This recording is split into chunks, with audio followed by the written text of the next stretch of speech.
Hello, Trailblazers, and welcome to another episode of Entrepreneur Journey. And today I have Chris Coughlin on with me, and I am super stoked to have Chris on with us today. Chris, how are you? Good. Thank you for having me here. So looking forward to it. So, Chris, I think you're I've had a few you're not really an online entrepreneur like a lot of the other entrepreneurs that I've had on here. I can't even say the word entrepreneur today. So this is going to be very interesting because we're going to dive into kind of the other side of more of like the brick and mortar space and some of the stuff that you do there. So first off, tell us about your business and what you do. Well, our businesses. Yeah, businesses, yes. Yeah. So by profession, I am a chiropractor. 25 years now. My main office that I go to once a month is in San Mateo, California, and that is an area where I grew up the majority of my life. And now, a year ago, we moved to Henderson, Nevada, right outside of Las Vegas. So what I do from a chiropractic standpoint is I help patients remotely from the comfort of my home with weight loss and nutritional services like functional medicine and things like that.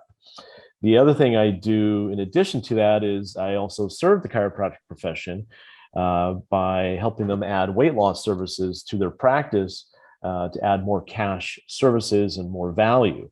And so I do that through a company called ChiroThin. Okay, and I've been a very big user of that protocol and program since 2015. And so I've referred so many chiropractors since 2015 that the owners of the company said, "Chris, why don't you just join our team? You're in a very unique position where pretty much you're not selling anyone; you're just sharing what you do." And so I took it from that standpoint. I go, "You're right, I am." And so I help chiropractors bring in that so that way they could be free from insurance and start seeing some different changes in their practice and also with their patients. Well, as a result of finding out about that, that led me to realize that chiropractors could always use some funding. Okay. Mm. Whether we're in a good market or a bad market, every small business, for some reason, money is always needed to a certain degree, whether it's for marketing purposes, coaching, consulting, equipment, you name it, right? You never know what you need to help grow and reinvest or to help reinvest in your business so you can grow and expand. And that in itself for right now is what I'm up to. Awesome. In general. So cool. You and I had a brief conversation before this, and I kind of knew a little bit about that, but that explanation is a little bit more expansive than what you told me before. And I love that you do that. So I like to have a little fun with my guests. And like I said, we had a previous conversation, so I know a little bit more about you, and I kind of want to dive into some of those things.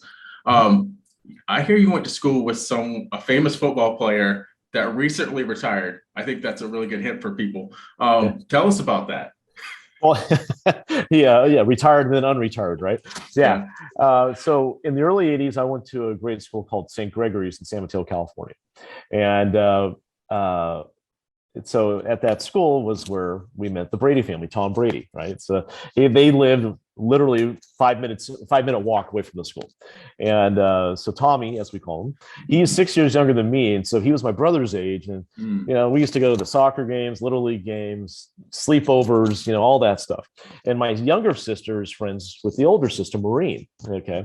And so anytime there's a Super Bowl, and Tommy's in it. I got the jersey on. Never washed it, by the way.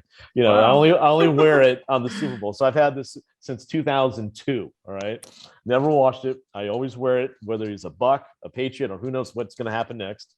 But we're always rooting for the San Mateo boy, and he is everything you see is, especially his family. I see his mom and dad every now and then walking around San Mateo, and it's always great to see them and say hi and just be part of that. But no, everything that it blows me away just how this this kid who I remember being this tall, fat truck, as fast as a truck, okay, but like I said, some things don't change. But now he is just this amazing athlete and good-natured person, and it's fun to see. He's done so many good things, inspired so many people with what he's done, and the world is literally his oyster. to do what he wants to. So it's always fun. The last time I saw him was after the first Super Bowl when I was the on-site chiropractor at Electronic Arts at the time. It was 4th of July, and I had access to their workout facility. And so I was noticing, I go, wow, there's a lot of guys here from San Mateo. And they're all going, hey, Colgin, how you doing? I'm like, oh, hey, what's up? And then this tall, skinny kid goes, hey, Chris, how you doing? I go, Tommy, oh my God. So I had a chance to see him, and I even adjusted him there while I was at because my office clinic was there. And let's just say I haven't seen him since, and of course his life has changed since 20 plus years later. But like I said, we're always rooting for the San Mateo boy. Yeah. Well, I don't really have a Tom Brady story. I'll just say, like, my feelings about Tom Brady. I'm a Peyton Manning fan, so it was hard for me to like Tom Brady while Peyton was playing. I was always he always usually showed Peyton up whenever they played each other, unfortunately. But yeah, so I'm kind of like you. I mean, I didn't know Peyton. Like, I didn't go to school with him, but I felt like no matter what team he went to, I was a Peyton fan, not necessarily a Colts fan or Broncos fan. So the irony between those two quarterbacks is they both have brought winning Super Bowls to the team they went to, which is incredible to think about. It is, yeah, especially later in their careers. Yeah, when they were quote unquote done, right? Right. Yeah. That's pretty cool. So I want to touch on your shirt now, because I know you're Hawaiian. So you were born in San Mateo, or you're a Hawaiian native?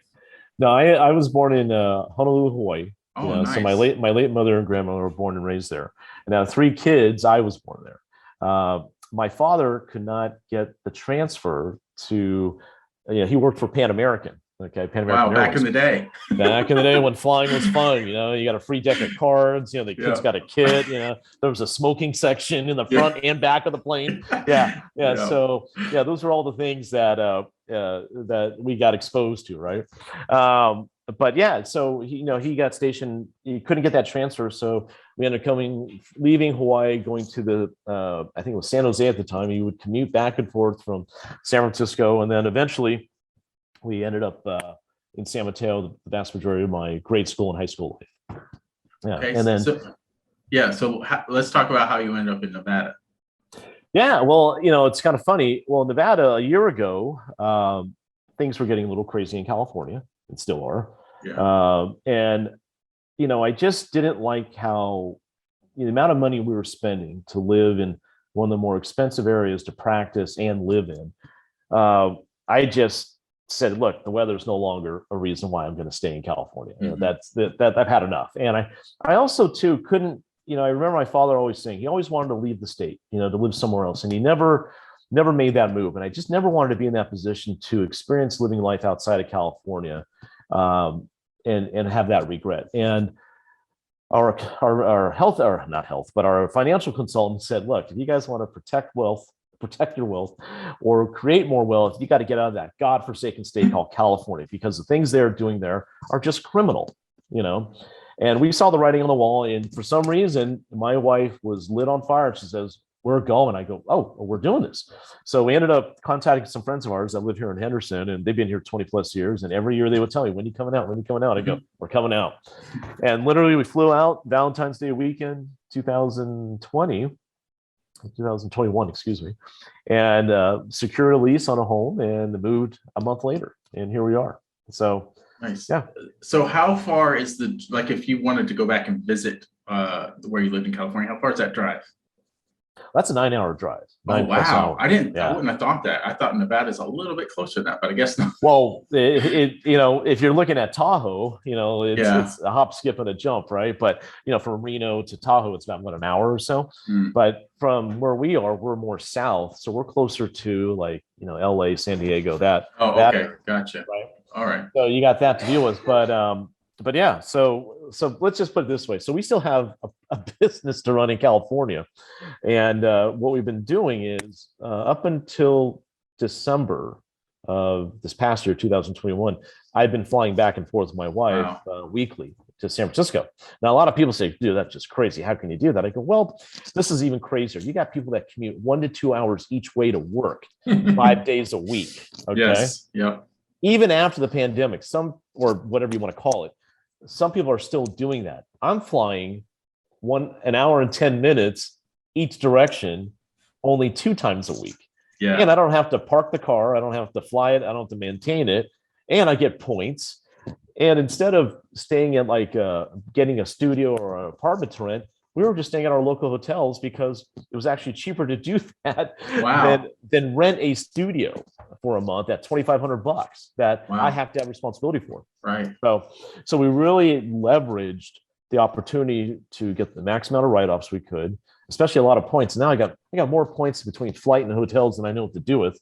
But I told my wife, I go, look, we better plan a pretty bomb vacation soon because we're both due, you know. So one last question on the destinations, because that just sparked my interest. Yeah. How often do you get back to Hawaii? Well, the last time I was in Hawaii was it was a year ago, December of 2020. Okay. Yeah. And no, yeah, 22, 20. Yeah, it was December 2020. And that was the last time I went. Since then, let's say regulations and things like that have been really brutal. My wife went there for Thanksgiving with her daughter, and she told me what was going on. I said, I'm not spending any more money there until they clean their act up or until this stuff is over with. Well, now, lo and behold, 2 days ago, now you don't need a mask, you don't need to be tested, and it's just like it was all over again. So the reason I bring that up is because we have yet to go to Hawaii. That's been on our bucket list. Got to go. Yeah. And I have one of my team members I just brought on lives on Maui. So great island. Could go out there and visit him. One thing about Maui is time goes very slow there, just so you know. It's more laid back. Very. I mean, Maui, the big island, is also very just so nice to visit. But what's nice about Maui is there's signs that say the speed limit's like 40 miles an hour. I mean, no, the only time someone's in a hurry is if there's a swell coming in and guys want to surf it, you know. Yeah, nice. Other than that, there's no reason to speed. They're just gonna chill out. Yeah, beautiful. I could probably talk about Hawaii for the rest of this episode, but we'll move on. No problem. You also recently had a family discovery that you told me about. So talk about that. Yeah. So when I was 19, my mother sits me down. So this is 1990.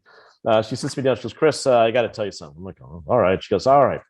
Let's see, how do I say this? Well, you got 3 older half siblings. I go, whoa, okay.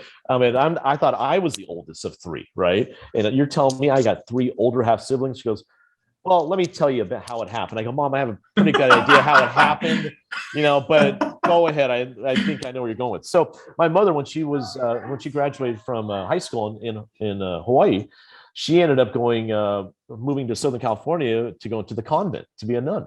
Oh. And so she was there for 4 or 5 years, got her teaching credential paid for and everything. And so towards like year 4 or 5, she started getting sick and her sisters would go, Marla, maybe the good Lord has other plans for you. You are trying to teach us how to do the hula by hands only, you know? So, okay. So she leaves the convent and there's an old saying, that Dr. DeMartini used to say, he goes, if you remember the 60s, you didn't live it. Well, let's just say my mom lived them. All right. So she ended up within a period of 6 years, getting pregnant 3 times, giving birth to 3 children from 3 different men, and unselfishly put them all up for adoption. And when she told me that, I couldn't help but cry. You know, I said, wow, all this burden I put on myself of being the oldest, you know, the pseudo adult or whatever of the family, you know, I just really, wow, what would it be like to get in touch with them? Well, back then, we're talking 1990. I mean, there was no internet yet. There was no anything. There was like a private investigator. And she was able to get some answers. But my younger sister, my sister Kim, 3 years ago, has been doing a lot of genealogy. And she finally submitted her DNA to Ancestry, and it hit. We found the youngest of the 3. Oh, wow. And her name is Patty. And she's been in San Diego this whole time. And so, you know, I'm at a chiropractic event in Reno. And I'm looking through I'm like, oh, wow. My sister sends me the screenshot. She goes, hey, Chris, she wants me to call her. I go, what should I do? I go, we've only been waiting 30 plus years, 25 plus years. I go, call. And she goes, I got company over. I'll call later. And I'm like in my hotel room now going, she's not going to do it. So I called and I said, hi, my name is Chris Colgin. And I understand you've been talking to my sister through Ancestry. And this is pretty wild. Let's see where it goes. And within 2 minutes, I had no doubt it was my mother's daughter. Wow. Yeah. And then from there, 2 weeks later, once we all got together, my younger sister and now my older sister, Patty, they went through my mother's stuff. And we end up finding our oldest brother, Rob, who was born in Salinas, California, but was adopted by a family in Kansas. And so we reconnected with him. And it's like now our lives, like within 1 month, we've reconnected with 2 other family members. There is a third one out there, the middle child, and we're still in the search. So Nice. everything's been a blessing so far. It's been great. You're making me want to go to ancestry.com. Well, like I said, it was just one of those things. It was out of sight, out of mind for me. I was like, yeah, I guess one day we'll meet him. And then it happened. And it was the best thing that could have happened to us. I mean, we have so much fun now. And it actually brought me and my younger siblings closer together as a result of this. Yeah. Nice. So now let's actually get to the entrepreneur journey itself. Yeah. Now you don't have to, I realize there's a lot, right, in most people's journeys. So sure. The high points, the low points, just whatever you want to cover from where you started, what started you on your entrepreneur journey, and then kind of where you are now. Well, it all started when I decided to go into sales, and this was in sales towards the chiropractic space. I had a feeling that being, the 4 walls, we're not gonna do it for me anymore, and so I got my first taste of what it was like to get out there, to get into sales, to talk. And that was with durable medical equipment at the time. And I was trying to, at my very best, talk to other chiropractors about bringing in different revenues or streams of income that they're grossly missing out on for the patients that not only they are seeing, but could be seeing, that everyone else is seeing and profiting from. Well, it was a little bit more tedious than what I wanted it to be, but it opened more doors for me to look into other options. And that's when I started really looking at, okay, well, I want to learn more about nutritional medicine because I'm finding that seems to be more of an interest of me. Because my wife notices that, Chris, you're losing your passion to do the day-to-day adjustment just because it's taking a toll on my body. But boy, you sure do like talking about food. I go, and that's probably a lot to do with my Hawaiian heritage, right? So started learning more about that, and then, like I said, because I would always refer people to anything I was up to, it got to a point where my friends and colleagues would call me, Colgin, what are you up to now? What are you doing? What's going on? And I'm like, well, why am I so important? I mean, I'm the one, And so I would tell them these things, they would do it. Then I started asking these people I referred to, hey, do you have an affiliate program? Which is a nice way of saying, if I refer you to someone, will you give me something back for that, right? Yep. In a very nice professional way. And then it got to the point, like, why am I taking an affiliate income when I could just be the guy in charge of doing that? And then that's when the opportunity came for weight loss with Chirothin. And as a result of being in sales, well, now it's a different journey. It's a difference of not only just being in my area, but nationwide and also even parts of Canada that I have an influence in, and that I've helped many doctors over the years implement weight loss into their practice just by sharing what I do. And I always tell people too, I said, look, I'm not here to sell you. I'm just here to share with you what I do. And if it sounds good to you, by all means, I'm here to help you. That's who I am, and one of the things as a result of being with this company, Chirothin, and the owner of the company is Jason Strohide, he's very clear with who he works with and who he doesn't work with. He says, Chris, look, we have a set of core values. And the bottom line is we always do the right thing. And I was sold after that. And I said, okay. And I take that now wherever I go, whoever I work with, I just want to know, look, no matter what, are you going to do the right thing? And if they can't look me in the eye and tell me that or give me an excuse, like, okay, I'm sorry, this isn't for me. Because my reputation, especially in my profession, is a lot more valuable than just making a few bucks, just to say, hey, I made this much money. I go, at the end of the day, I'm really nothing, but who I am to my profession now is someone of value, of someone that I could help, because the people that I'm seeing, whether I'm still seeing patients, but I get to relay that experience to my other colleagues, let them know, hey, look, you're missing out on something here. You're not seeing. You're just seeing weight loss, but you're not understanding how is this impacting their families? How is it impacting their life? What has changed for them other than just losing weight? The universe has an interesting way of rewarding those that take better care of themselves. Okay. So yeah, it's pretty cool. Well, so I have a couple questions. Actually, I know one. I think I lost one in my train of thought, but the first one is, I would think for the patient coming into a chiropractic clinic, that it would be an easy transition, an easy sell, because the person that's coming into a chiropractic clinic is not the one that wants to go and pop the pills, right? Right. So they would see more value in the nutritional and the other aspects of health than. So I imagine that a lot of people are receptive to the chiro within. Yeah, offers. and they are. And because the thing is, remember, we're not trying to replace someone's services. We want to help enhance the chiropractic experience. And let's face it, a lot of times when, especially men, okay, they come into an office, they got low back pain, right? That's where men carry all their stress. And as a result of carrying that stress, well, they could also put on 20 or 30 more pounds that they don't need. Well, after a while, it's like, well, how many adjustments do you need to really take care of the problem, the root cause? Well, that's not necessarily the root cause of the problem. The root cause is you got 20, 30 pounds of extra stress in the front of them. That's putting all the stress on the neck. You could adjust them all you want. But if you don't take care of that issue, then your chiropractic, adjustments aren't going to be as powerful as they once were, okay, for that individual. Don't get me wrong, there's going to be value. But if you really want to get to the root cause of something, that's also having that conversation with that patient. Say, hey, look, as much as I love working on you and you coming in and paying for my services, longevity wise, we have a program here that can help you take care of that part too. Would you be interested in having a conversation with that? Oh, yeah, sure, why not? You've already developed that relationship, right, with the patient. You have that trust. And boy, if a doctor asked me and said, hey, Chris, we've been working here for a while now, this isn't going wherever, but you do have this issue here that we should address, because I think it may be the reason why we're not getting the results we want, which you initially came in for. And it's a simple, honest conversation. And I had to understand that for a while there, because again, doing the right thing is also telling people the truth. And sometimes the truth is not what people want to hear at times, but at least you could know that in good faith, you can say, look, I'm just letting you know, we have these services. We'd love to, if you want to have a conversation about that, we could set up some special time for that and help you get to where you want to be. I love that.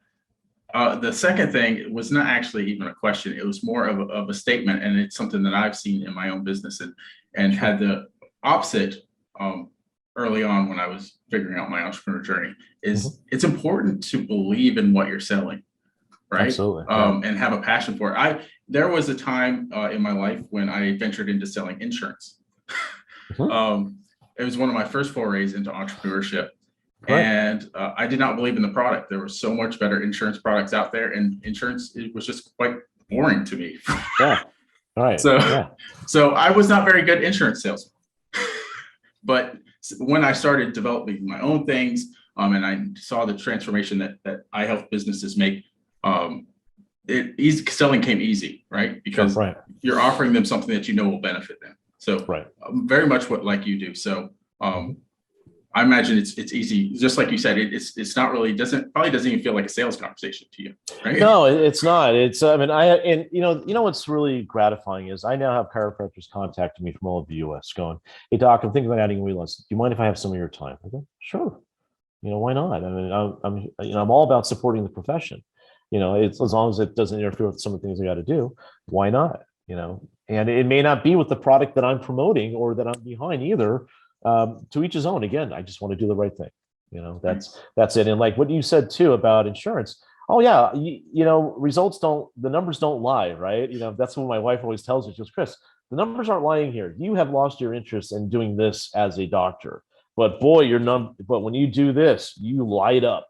And if you're not in, like you were saying, if you're not behind a product or a program or whatever it is that serves you, that could serve others more, it's a waste of your time. It's not going to work out, and you'll find out. And sometimes you'll find out the hard way, whether from your pocketbook or a loss of relationships. And I'm all about building a relational capital right now. Having more, being around. And it's funny how I say that. I want to have more relational capital, but I also want to be around fewer, better people. Yeah. So deeper relationships, not as many connections, maybe. Yeah, because those deeper connections, they're the ones that take you to those deeper relationships, take you to a lot more connections than you think.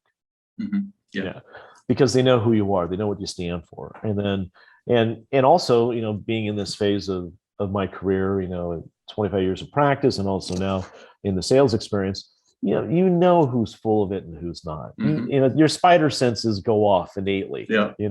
It's like, hey, that sounds great.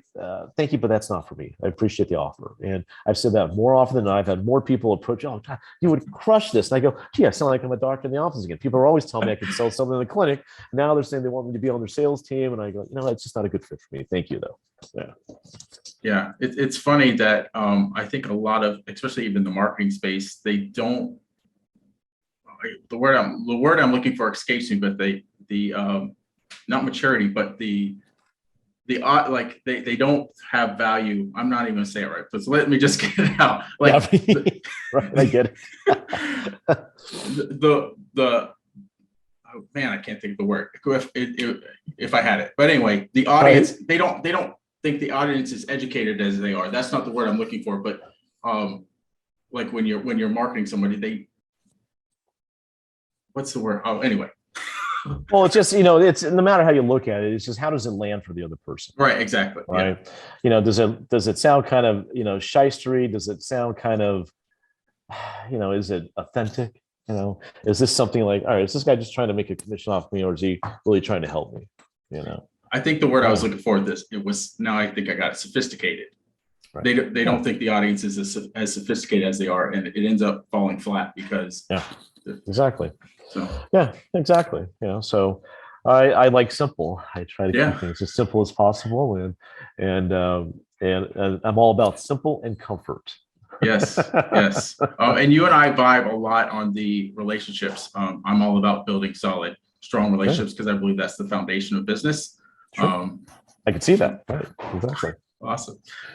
So let's go into the other part of your business now, the funding, or the other business rather. So let's talk about funding and how that helps doctors and other entrepreneurs moving their business forward. Yeah, so we founded Wellness Pro Funding back in April 1st of 2021 when we moved here. The first thing I said is, hey, we're in Nevada. This is a tax-free income state, so it's like I want to open an LLC and start doing business here right off the bat. And so we basically help wellness practice or just practitioners of any kind, health coaches, doctors, chiropractors, whoever, entrepreneurs, small business owners, get the funding they need at 0% interest for possibly 10 to 22 months so they can reinvest in themselves and help grow and expand their business. So right now, as you can tell, money is everywhere. I mean, it's everywhere. It's a matter of, well, if you can't find it, you're not hanging around with the right people, or you're not, you just don't know where to go. You only know what you know.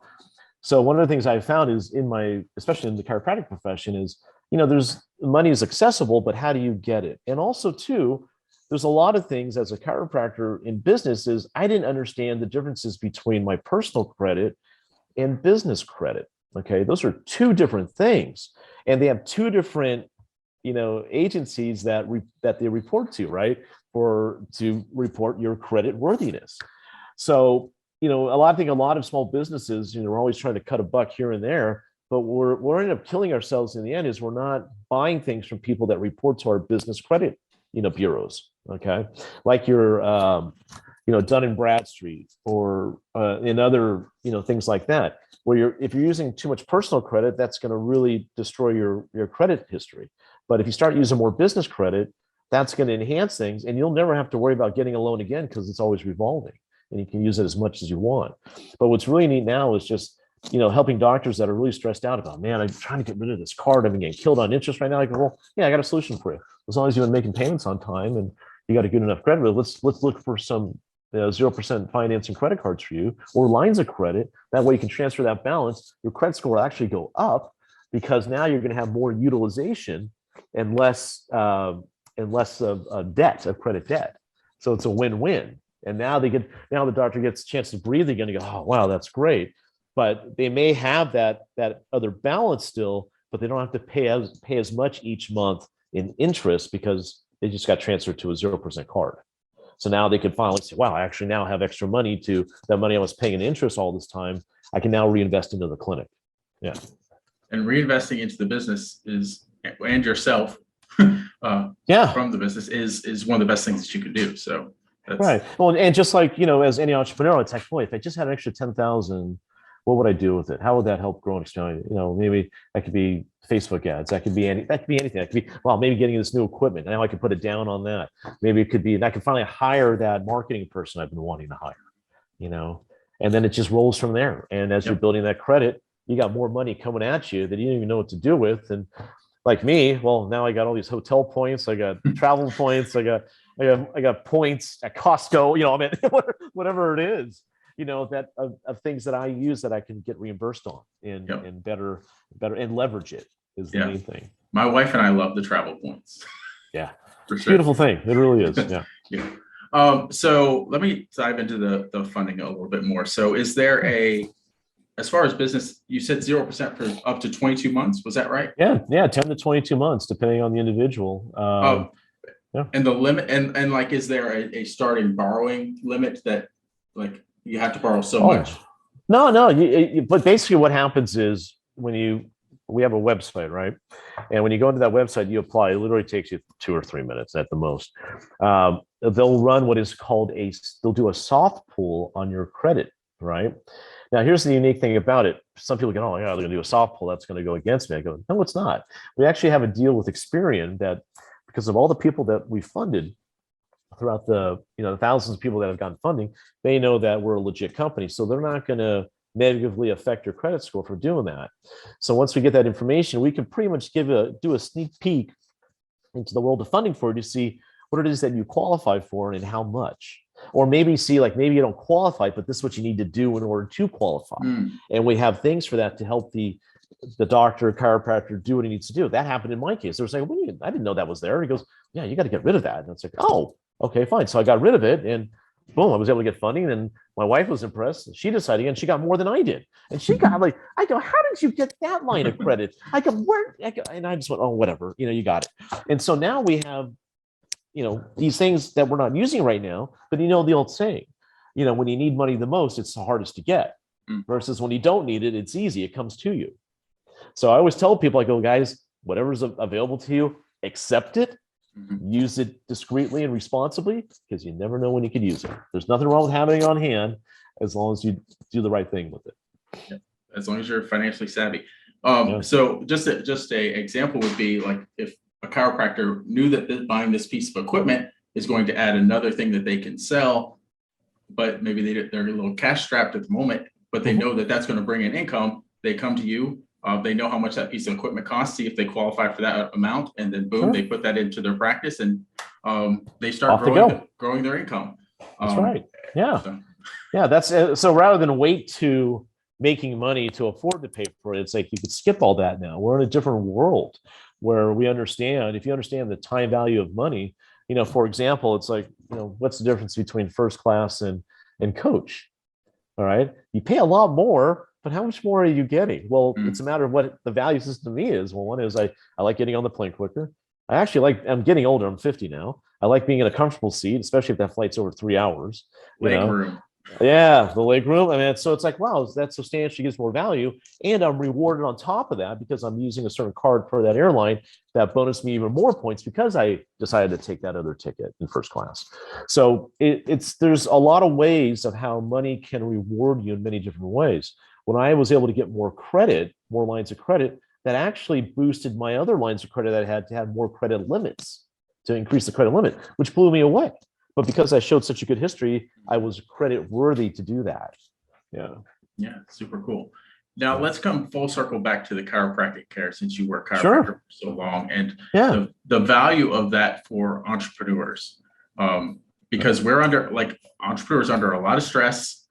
They may not be out here working on the roads and things like that, like the hard labor, but there is a lot of stress and stuff that comes with being an entrepreneur. So talk about the value of chiropractic care. Well, what a lot of people don't understand is that chiropractic was founded on tone. And what I mean by that is it's tone of the nervous system, stress. Okay. And actually the first chiropractic patient was actually a deaf janitor. Oh, wow. It wasn't because someone was in pain. All right. So the founder of our profession, Dr. Brady Palmer out of Davenport, Iowa, he was a magnetic healer. And he had this theory that, if the spine is misaligned, that's going to put pressure on a nerve that could affect the nervous system and sense of function. Well, he found out that his janitor was deaf for over 12 plus years, and because he was hunched over and he heard something pop in his back, Dr. Palmer said, well, we put him back, let's get him on the table and put him back into place and see what happens. Sure enough, readjust them. The man got his hearing that he lost for many years. Wow. And so hence the chiropractic profession, that's how chiropractic started. And back then in the early 1900s, 1800s, people would see chiropractors for wellness reasons. It wasn't because of pain. It was because of I have old newspaper clips that say, you have no right to be sick in 1920. Wow. They were saying it back then. What's our excuse now?